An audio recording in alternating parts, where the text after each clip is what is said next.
할렐루야. 할렐루야. 네. 예, 오늘은 특강이니까요.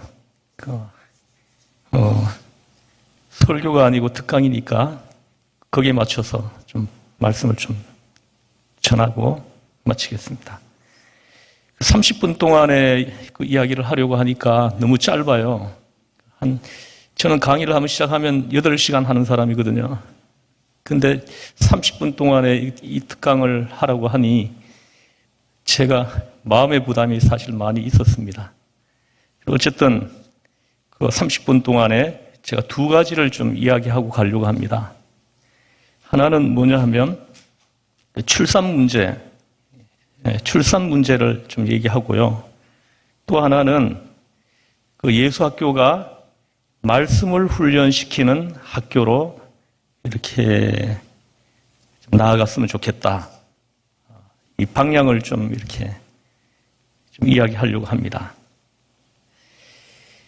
아까 여기 설교하신 목사님은 자녀가 4이라고 이렇게 말씀을 하시는데 4명 키우느라고 고생 많으셨습니다.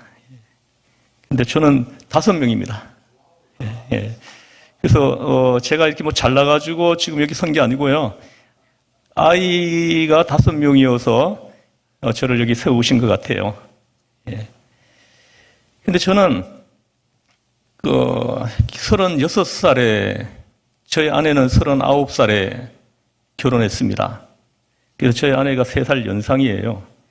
그래서 결혼을 했는데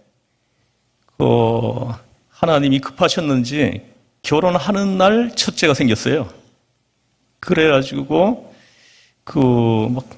신혼 재미도 하나도 느끼지도 못하고 우리 아이 키우느라고 지금 정신이 없습니다. 지금도 계속 아이 키우고 있어요. 있는데 그래서 우리가 첫째 태어나고 28개월 뒤에 또 둘째 태어나고 또 29개월 뒤에 또 셋째가 태어나고 이렇게 했는데 근데 저희 부부가 이제 결혼하기 전에 이제 이야기를 나눈 게 뭐냐 하면은 우리가 나이가 들어서 결혼을 하니까 아이를 많이 낳을 수는 없고 하나님께서 허락하시면 2명은 낳자. 2명은 낳자. 그리고 2명을 주시면 1명은 입양을 하자. 그래서 3명을 우리가 좀 키워주자. 이렇게 우리 2사람이 이야기를 좀 나누었습니다. 그런데 그렇게 둘째가 태어났습니다. 둘째가 태어난 다음에 하나님 앞에 한 약속이 있잖아요. 셋째를 입양하는 약속이 있는데, 근데 입양을 하려고 이렇게 하는데 셋째가 생겨버린 거예요. 그래가지고, 하나님의 뜻이 어디 있는가, 이게 참, 한동안 좀 이렇게 좀 해석이 잘 안 됐습니다. 우리는 둘, 그리고 하나는 입양. 이렇게 우리 부부 플랜하고 하나님의 플랜이 좀 차이가 있었던 것 같습니다. 셋을 낳았는데, 이따가 뒤에서 조금 얘기하겠지만은, 셋째를 임신했을 때 우리 집사람이 노산이잖아요.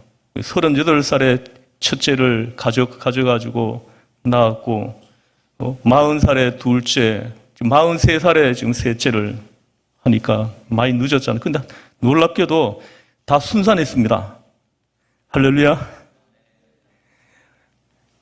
제가 이렇게 첫째 이렇게 출산하러 병원에 가니까는 그 병원의 의사가 보자마자 이렇게 이거 제왕절개 수술해야 됩니다. 이러는 거예요. 노산이라는 거예요. 노산이어서 순산은 어렵다고 하면서. 그래가지고 참 다 얘기하려고 그러면 제가 시간이 너무 많이 가가지고 어쨌든 기적적으로 순산을 했습니다. 수술실로 들어갈 때 문이 열려가지고 분만실로 바꿔가지고 분만실로 들어가서 이렇게 자연 순산을 한 거예요. 하나님의 은혜입니다. 그렇게 해서 셋째를 임신했을 때는 주위 사람들이 하여튼 이렇게 시선이 좀 곱지 않았습니다. 결혼도 그렇게 늦게 해놓고 왜 아이를 그렇게 많이 낳냐 이거죠. 우리 이렇게 친척들이 그런 얘기를 많이 했습니다. 심지어는 아주 가까운 분인데 그냥 뭐 이렇게 아이를 지우라는 이런 말을 우리 집사람한테 했다는 거예요. 그래야 우리 집사람이 너무 그 말이 크게 상처가 됐는가 봐요. 어떻게 하나님이 주신 자녀를 지울 수 있냐는 거죠. 그렇게 해서 셋째가 태어났는데 그 셋째가 지금 원래 그저께 그 수능 받습니다. 할렐루야. 하나님의 은혜입니다. 하나님이 다 키워주셨어요. 그래서 지금 셋째가 태어나고 넷째는 우리가 이제 그 셋째를 낳고 난 다음에 우리 부부가 또 이렇게 합리화를 많이 시켰어요. 우린 3명 키운다고 하나님 앞에 했으니까 2명 낳고 1명을 입양하려고 해가지고 3명을 키우려고 했는데 하나를 더 주셔가지고 3명을 낳았으니까 이제 3명만 키우면 되니까 안 키워도 되지 않겠느냐? 입양은 안 해도 되지 않겠느냐? 이렇게 생각한 거죠. 그래가지고 이렇게 합리화를 시키면서 몇 년 지나간 거예요. 한 5년 지나갔어요. 근데 한 5년째 되는 해에 마음이 자꾸 괴로운 거예요. 우리 결혼하기 전에 우리 2사람이 뭐 1명 입양해서 키워주겠다 하는 이 하나님 앞에 한 그 기도가 자꾸 걸려가지고 괴로운 거예요. 그래서 우리 2사람이 이렇게 그걸 놓고 이제 커피 한잔 하면서 이렇게 이야기를 좀 했습니다. 했더니 우리 집사람이 나에게도 똑같은 마음을 주실 때까지 좀 기다려달라 이렇게 얘기를 하더라고요. 그래가지고 한 몇 개월 지나갔는데 몇 개월 지나간 뒤에 우리 집사람이 하나님이 저에게 마음을 주셨다. 한번 계획을 세워보자 하더라고요. 그런데 또 제가 마음의 부담이 또 생기는 거예요. 예? 여러분 뭐 이렇게 좀 잘 아시겠지만 뭐 남의 자식을 데려와서 키워주는 게 이게 쉬운 일 아니지 않습니까? 그래서 부담이 많이 오는 거예요. 또 그때 또 주변에 뭐 또 이렇게 입양에 대해 가지고 좀 이렇게 이야기를 했더니 뭐 입양에 대한 부정적인 이야기를 자꾸 하는 거예요. 주변 사람들이. 예, 입양 자녀 키우는 할머니 한 사람이 키워준 아들이 이렇게 살해했다는 이런 이야기를 하고 막 그러는 거예요. 그래가지고는 하는데 근데 이상하게 그런 말을 듣는데 이상하게 부정적인 생각으로 안 들리고요. 그냥 세속 사람들이 하는 걱정이다 이런 생각이 들더라고요. 이따가 제 새 유형의 사람을 얘기할 텐데요. 새 유형의 사람 중에 한 사람이에요. 그런 생각을 가지고 있는 사람이 있죠. 그래서 내가 또 조금 기다려달라 그랬죠. 저에게 또 같은 마음을 주실 때까지 좀 기다려달라 그랬죠. 또 몇 개월이 지나갔습니다. 이제 또 제가 마음이 편안해져가지고 또 저희 아내한테 이제 저를 마음을 편안하게 하신다 했더니 또 이번엔 또 우리 집사람이 또 마음이 부담이 된다는 거예요. 이래가지고 이게 한 1년 정도 이렇게 계속 한 사람이 마음이 편안해지면 한 사람이 부담되고 한 사람이 또 마음이 편안해지면 한 사람이 또 부담이 되고 1년이 지나갔습니다. 그렇게. 한 1년 지나갈 때 우리 2사람이 얘기해서 우리 이렇게 갈등하면서 보내는 거 하나님 기뻐하시지 않는다. 우리 기도하고 결단하자. 둘이가 손 꼭 잡고 기도했죠. 기도했더니 기도하고는 우리가 인천에 있는 인하대학교 옆에 해성보육원이라고 있는데 그걸 찾아갔습니다. 찾아가가지고 입양 상담을 했는데 입양을 하려면 어떤 자격 같은 걸 갖춰야 된다 그러더라고요. 근데 우리는 재산이 하나도 없거든요. 우리 부부는 목회 시작할 때 딱 선언을 했어요. 우리 부부 이름으로는 땅 한 평, 주택 같은 거 어떤 것도 우리 부부 이름으로는 소유하지 않겠다. 이걸 이제 우리 부부가 약속을 했습니다. 이 목회자의 길을 떠나면서. 그래서 아무것도 없습니다. 근데 재산 내역 이런 걸 이렇게 내라고 하는 그런 게 있어요. 있는데 재산이 하나도 없다 그랬죠. 없다 그랬더니 뭐라도 있으면 얘기해보라 그러더라고요. 그래 아무것도 없는데요 그랬더니 통장에 은행 잔고 있는 것 좀 보고라도 이렇게 복사해가지고 은행 잔고 150만 원인데 그거라도 찍어낼까요? 그랬더니 그거 안 찍어내도 될 것 같다고 이러더라고요. 그 다음에 그러면 뭐라도 없냐 그러대?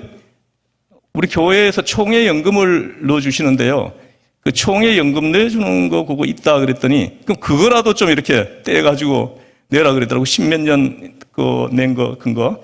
그리고 또 제가 이제 또 우리 아이들하고 우리 부부가 혹시라도 이렇게 아프거나 뭐 사고를 당하거나 해가지고 큰 수술을 받거나 하면 병원비가 많이 들 때 혹시라도 교회에 짐이 될까봐 실손보험을 하나씩 다 들어놨어요. 한 3만 원짜리 실손만 되는 거 다 했는데 그것도 7명이 하니까 그거 적지 않더라고요.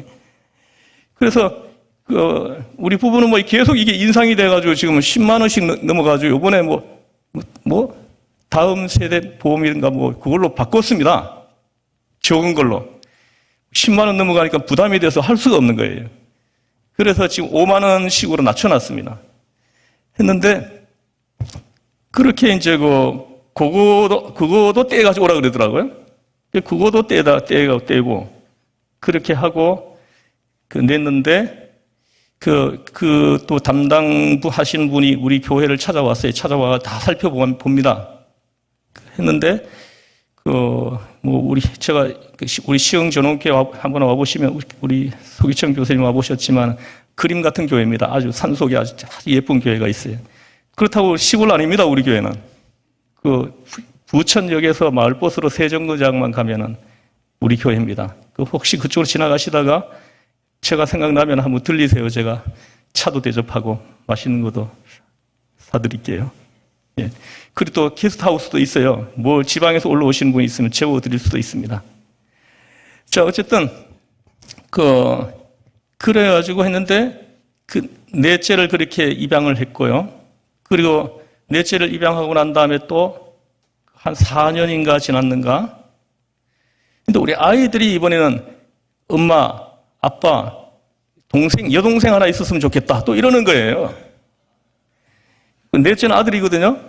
그 아들이 지금 중학교 2학년 됐습니다. 딱 103일 된 아이를 우리가 안고 왔어요. 우리가 그 아이 안고 올 때 우리 선도 안 봤습니다.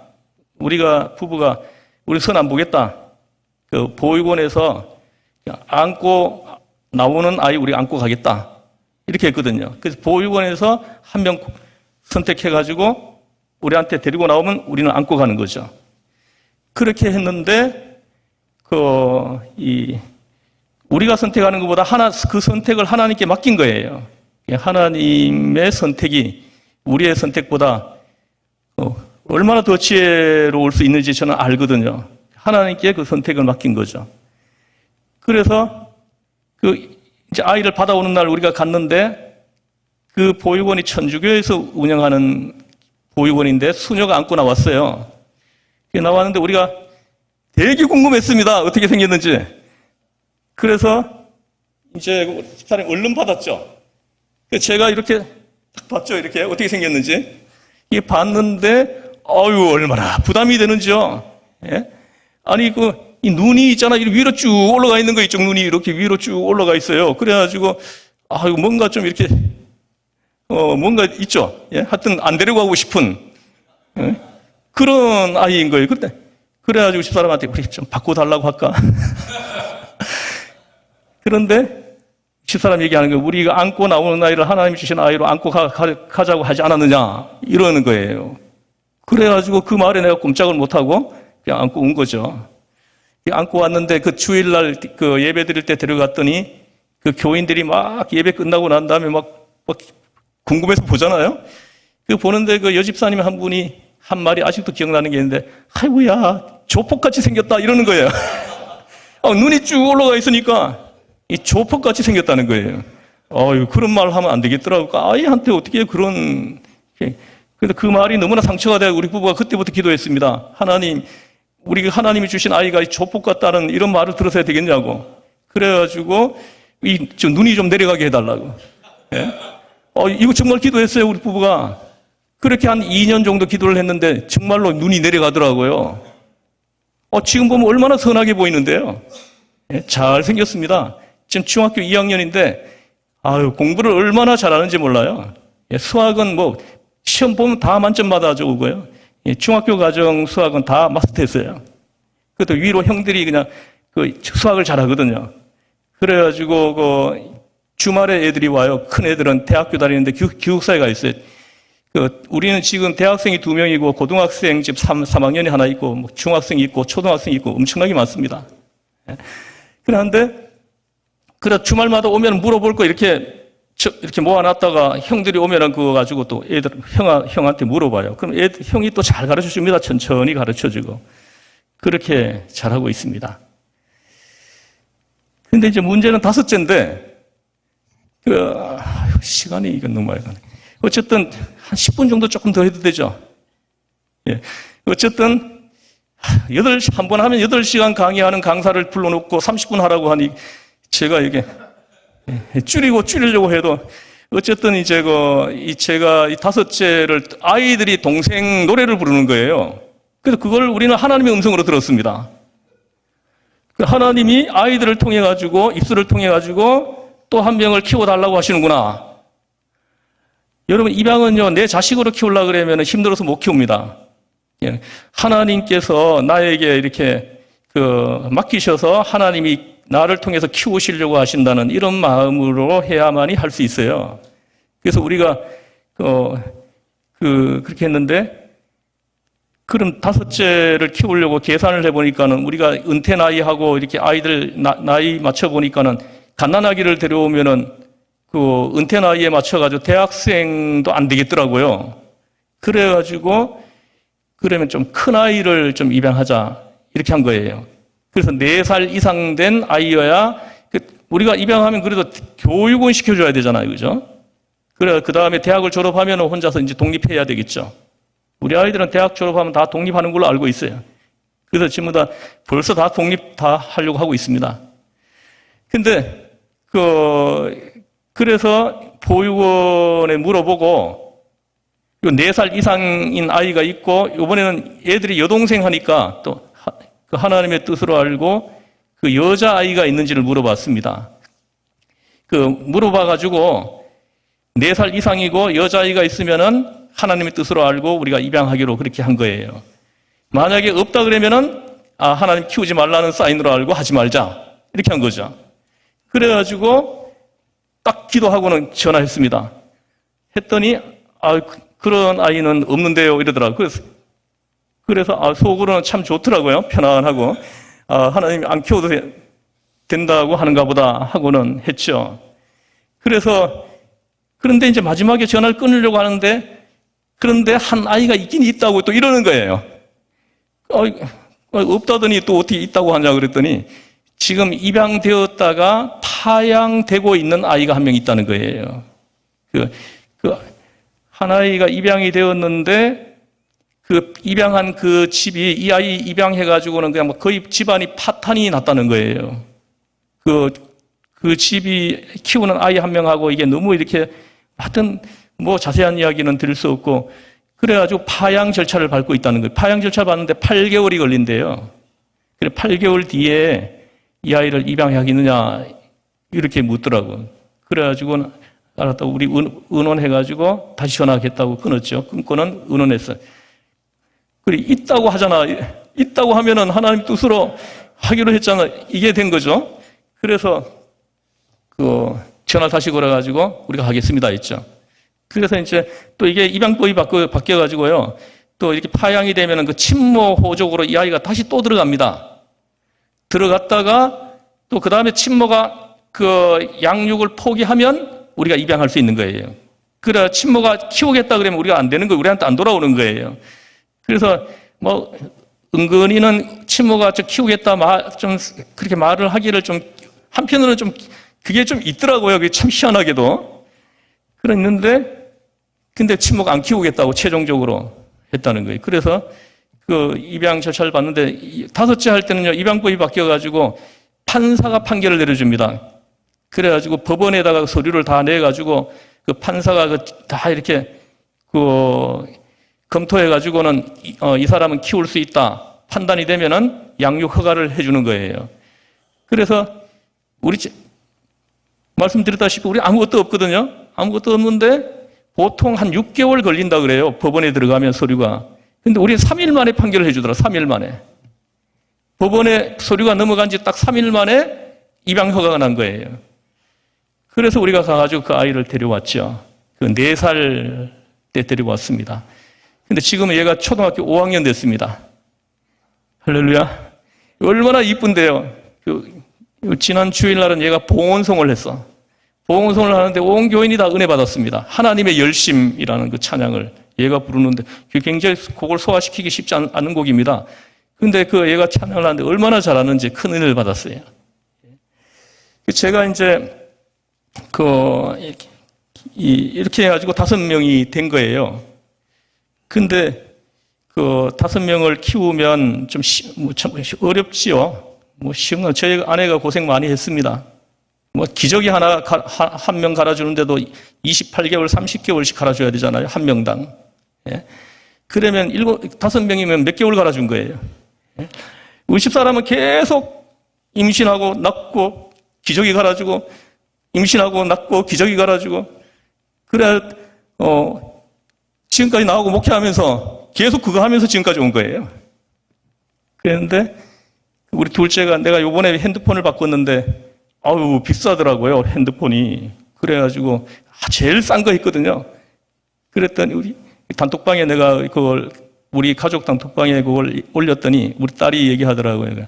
아빠 내가 2년만 기다리라고. 2년 뒤에 내가 울트라로 뭐 좋은 걸로 이렇게 바꿔주겠다고 그러더라고요. 예, 할렐루야.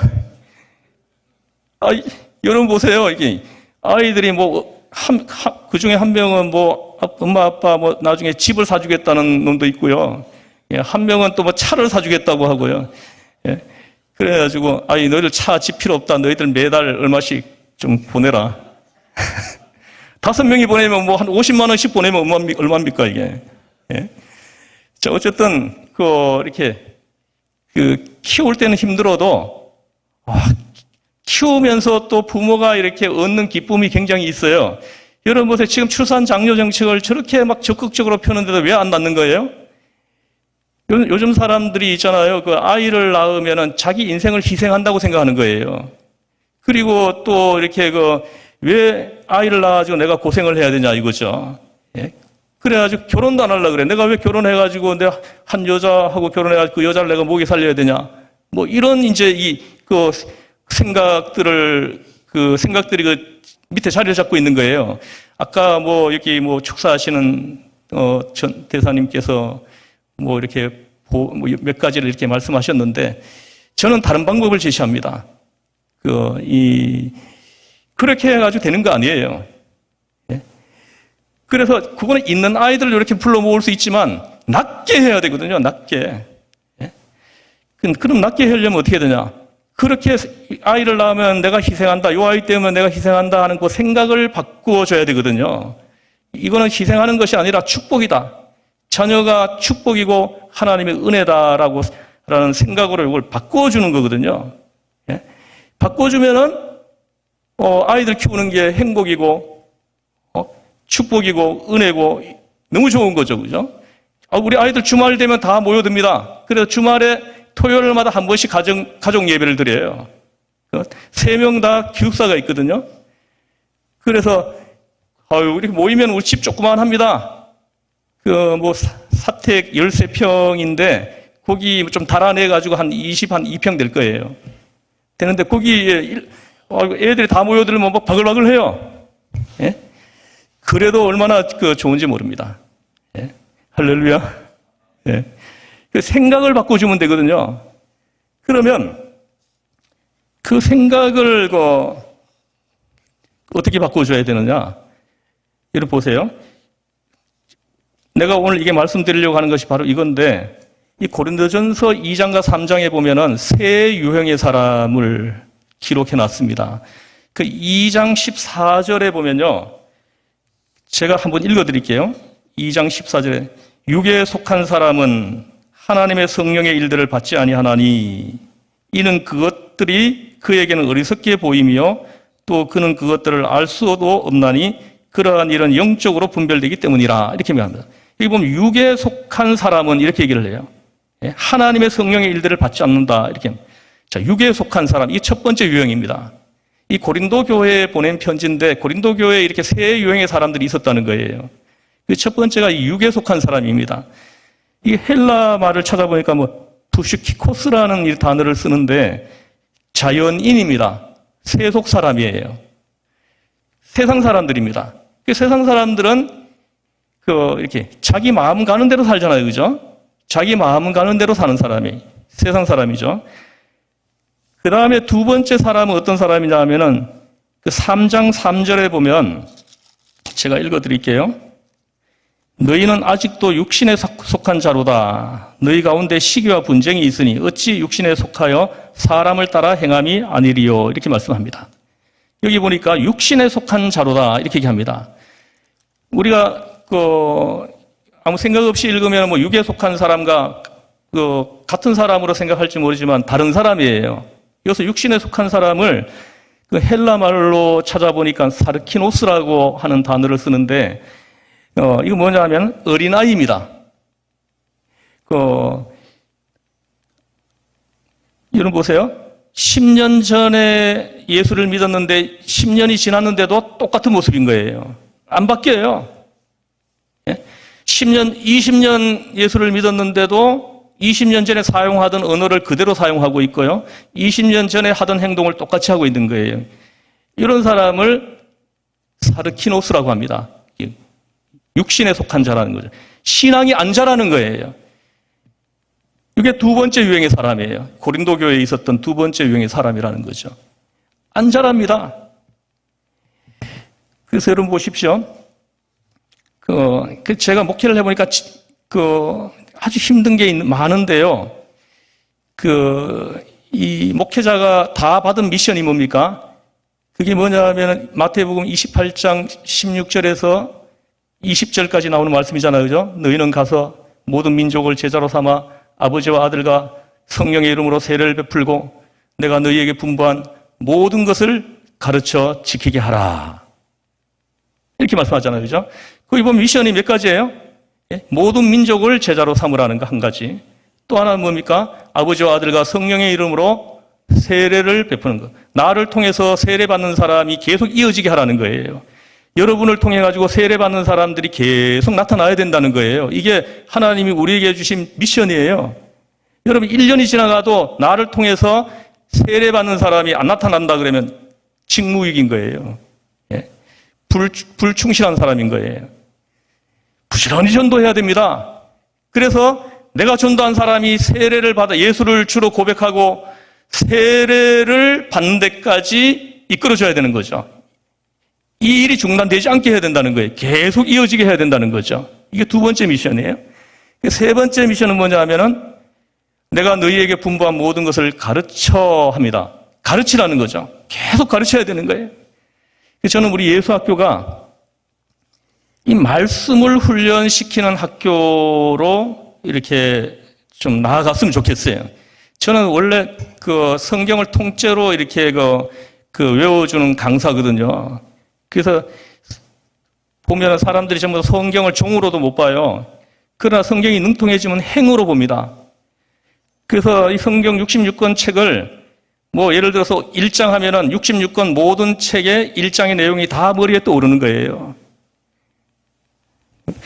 그런 표정으로 저를 보십니다. 5장 하면은 66권 모든 성경책의 5장에 있는 내용이 다 머리에 떠오르는 거죠. 이렇게 이게 훈련 받으면 됩니다. 제가 20년 동안 성경을 가르쳤어요. 그 성경은 외우는 방법을 다 만들어 놨습니다. 그래서 저는 이 예수학교에 이렇게 등록해가지고 좀 학생이 되는 분들을 이 말씀 훈련을 좀 시켜주는 그런 이제 커리큘럼이 있었으면 좋겠다. 이런 말씀을 하는 거예요. 그래서 능통해지는 거죠. 예? 그래서 이 가르치는 일을 계속 해야 된다는 거죠. 그래서 여러분들이 어디에 있든지 성경을 계속 가르쳐야 된다. 가르치려면 어떻게 됩니까? 내가 성경에 능통해야죠. 내가 말씀 훈련이 돼 있어야 되죠. 아무리 사람을 갖다 붙여도 가르치지는 못하는 거예요. 예? 여러분들이 지금 이렇게 저에게 성경 어디를 좀 얘기해 달라 그래도 제가 다 이 자리에서 바로 해줄 수 있습니다. 하나만 좀 이렇게 얘기해 볼까요? 사복음서에 나오는 내용들 많잖아요. 그죠? 사건, 이적 많잖아요. 그 중에 한 가지만 얘기해 봐요. 딱 떠올려지는 거. 안 떠올라져요? 예? 열처녀비요? 그거는 이제 마태복음 특수 비유인데, 그건 25장에 나오는 건데요. 마태복음 25장에 그 세 가지 비유가 기록되어 있습니다.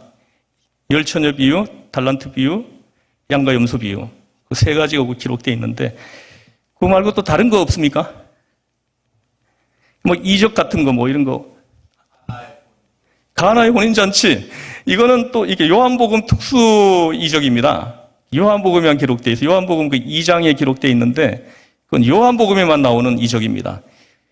아니, 공간복음, 사복음서 전체에 다 나오는 이적이 딱 한 가지가 있는데 뭔지 아십니까? 예? 오병이어입니다. 어떻게 그걸 대답하시는 분이 있네요. 이 오병이어 이적은 유일하게 사복음서에 다 기록되어 있는 기적이에요. 예? 요거는 식사묵구유, 이렇게 외우면 돼요.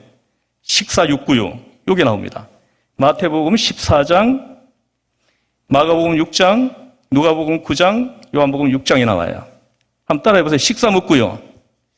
식사육구유. 보세요. 이 오병이어는 먹는 거잖아요. 식사잖아요. 그죠? 식사묵구유 하면 딱 끝나는 거예요. 다 외워졌죠? 예? 14육구유. 안 돼요? 제가 이거 20년 노하우를 가지고 다 만든 거예요. 외우는 방법. 보세요. 원래는 이 성경이 장절이 없었습니다. 그냥 통으로 기록되어 있었는데, 이 1500 몇 년도에 그 스테파누스라는 사람이 장절을 붙인 거예요. 그래가지고 우리가 이렇게 그 장절 헷갈리지 않고 이렇게 볼 수가 있는 거예요. 그래서 우리가 성경 66권 이 많은 양을 어떻게 다 외웁니까? 외우는 방법을 만들어야 되는 거예요. 그래서 여러분들이 그 사모하고 한다면은 제가 해드릴 수 있어요.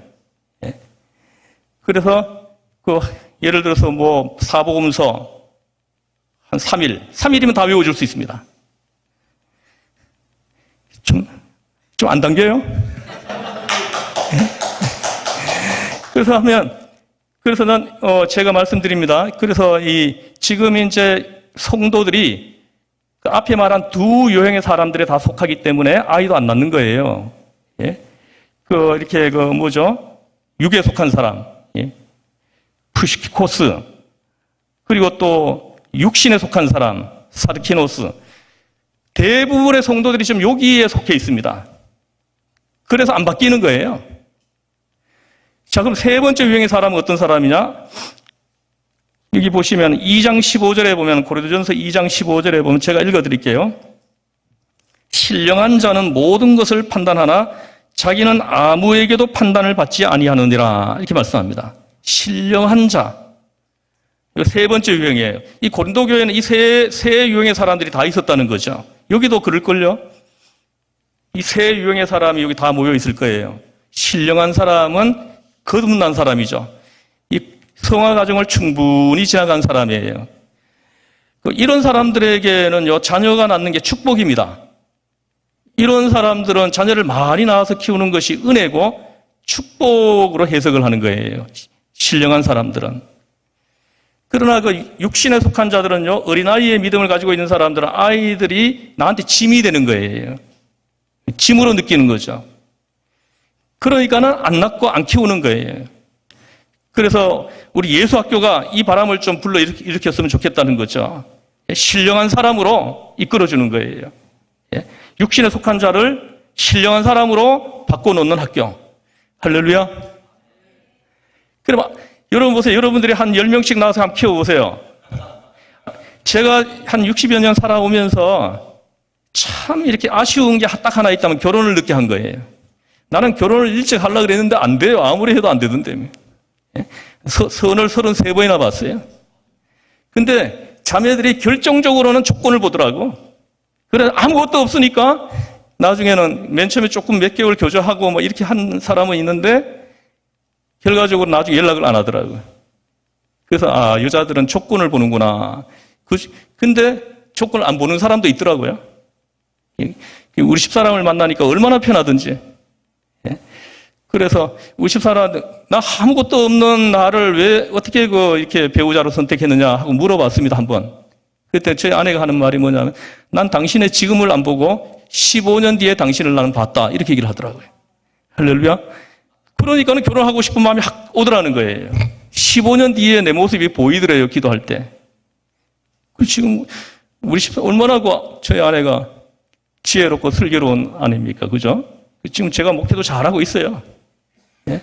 지금도 또 특강도 잘하고 있잖아요. 예? 그래서 지금 이 모습을 아무것도 없을 때 봤다는 거죠. 예? 할렐루야. 예. 지혜로운 사람이죠. 그래서 저는 여러분들이 신령한 사람이 이르기를 주의 이름으로 축복합니다. 예, 그러면은 생각이 바뀌어집니다. 그래서 그러면은 출산 장려 정책을 위해서 저렇게 많은 돈을 쏟아붓지 않아도 자녀들이 많아지는 거죠. 저에게 성경 배우고 간 사람들이 한 2,000명 정도 넘습니다. 지금까지 배우고 간 사람들이. 근데 저에게 배우고 간 사람들은 자녀들이 보통 3명, 4명이에요. 예? 제가 성경을 강의를 하는 걸 들으면서 자녀가 축복이다. 이렇게 바뀌는 거예요. 그러니까 요번에 넷째를 낳았다 하고 나한테 통보가 온 사람이 있어요. 예? 5째를 지금 기도하고 있다 그러더라고요. 그래서 아니, 4명만 낳고 한 2-3명은 그냥 입양해주면 안 되겠냐 그랬더니 주신 데까지 최대한 놓고 그리고 그 다음에 한 2명 정도 입양하려고 합니다. 이러더라고요. 그러면은 한 10명 키우는 거죠. 저도 20대만 결혼했으면 이게 아쉬운 거예요. 내가 결혼을 늦게 한 거. 20대만 했으면 한 11명, 예수님이 12명 제자 삼았는데 난 11명만 해야죠. 그래서 11명은 내가 키워줄 수 있었을 텐데 이걸 못한 것이 내 인생의 최고의 아쉬움입니다. 최고의 아쉬움이에요. 내가 20대로 돌아간다 그러면은 내가 한 11명은 보세요. 제자 훈련시키는데 이보다 더 좋은 방법이 없어. 20년 동안 내가 재우고 먹이고 입히고 공부시키고 이러면서 제자 훈련시키는 거잖아요. 예? 우리 넷째, 5째 아침에 학교 가기 전에 꼭 성경 한 장 읽고는 읽은 그 내용을 아빠한테 갖고 와가지고 아빠하고 그 말씀 나누고 갑니다. 학교를. 그리고 또 제가 또 학교 갈 때는요, 저 앞에 와가지고 무릎을 꿇고 내 손을 자기 머리 위에 올립니다. 축복 기도 해달라는 거죠. 학교 갈 때마다 축복 기도 해주고 가고. 그럼 이 아이들이 얼마나 이렇게 예쁘게 크겠습니까? 그렇지 않습니까? 그래서 2가지입니다. 하나는 뭐냐 하면은 생각을 바꾸게 해야 된다는 거죠. 자녀가 짐이 아니고 축복이고 은총이라고 생각하도록 생각을 바꿔주는 거죠. 그리고 그걸 말씀으로 해야 됩니다. 다른 걸로 하려고 그러면 실패해요. 하나님 말씀으로 해야 되는 거죠. 그리고 또 하나는 뭐냐 하면은 우리 예수학교가 말씀을 훈련시키는 학교로 자리를 잡으면 좋겠다. 이것이 제가 오늘 특강을 통해서 드리는 말씀입니다. 잠깐 기도 한번 하고 마치겠습니다. 하나님 아버지, 모든 민족을 제자 삼고 아버지와 아들과 성령의 이름 세례를 베풀고 내가 분부한 모든 것을 가르치고 지키게 하라. 이것은 우리 모두에게 떨어진 미션입니다.